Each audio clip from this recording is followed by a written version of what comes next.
अरे राजा के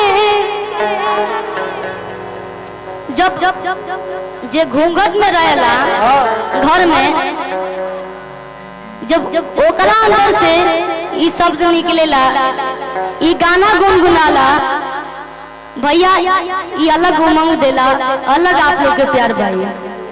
और ये गाना कब सुननी लोग? जब खाना बनत रही, मोबाइल गैस के पास न रखा जाए, बस गाना बाजत, आप केतनो खाना लिया के धर लो, 50 आदमी बना के चाहे 100 आदमी बना, बस गाना बाज जाई, अब बस खियावते जाइए, पूरी छना जाइए, खिलाते जाइए। कैसे कैसे कि जीना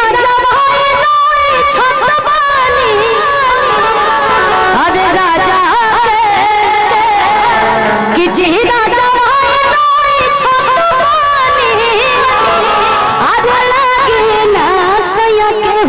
नजरिया कि जीना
औरतिया कहतिया कि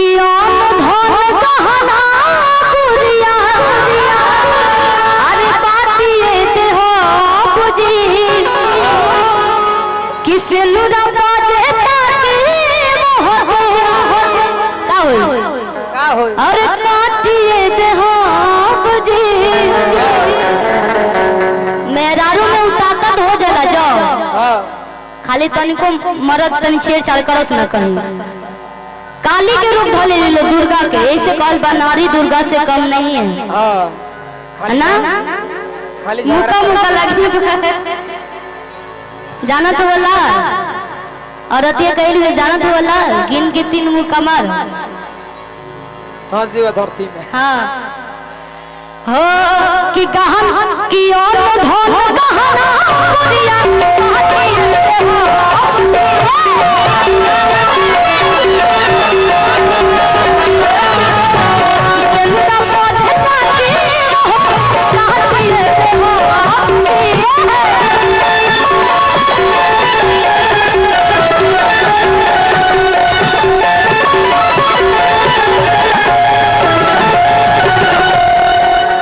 चोरी को लेके हुए से सोई तो जवानी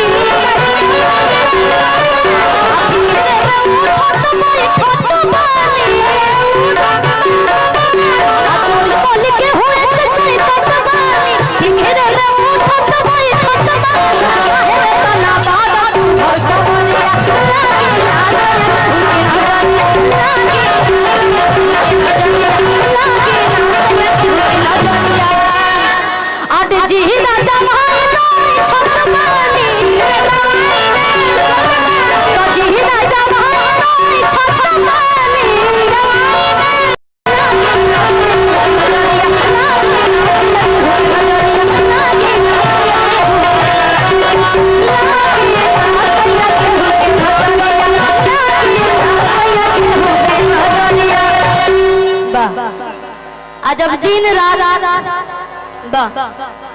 क्या बात है, इधर देखिए मुस्कान जी, लाल वाली, बाप रे लाल वाली के ढेर डिमांड बा कि कोई बा कमाल, अरे कोई बा कमाल तहर लाल धारा,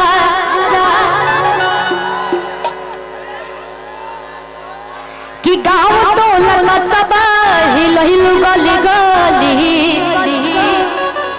कि देखते तो हो गवन में मच खलबली। ये गाना चौहान जी गाएंगे, ठीक है आपके लिए। हाँ हाँ, अरे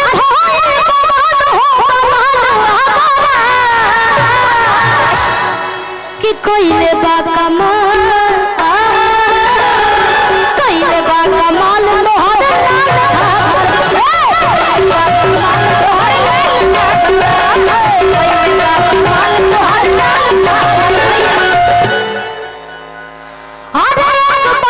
दिल के सुकून पैदा, ये राजा जी पैदा, अपने ही हाथ हमार खून लगाइया।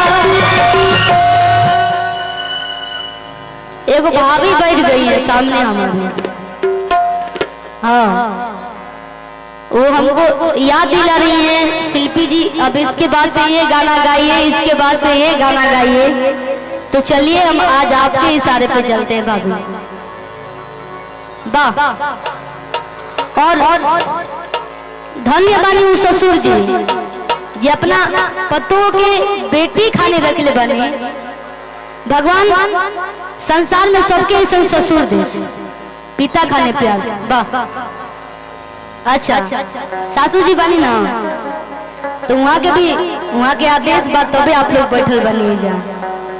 वाह, हाँ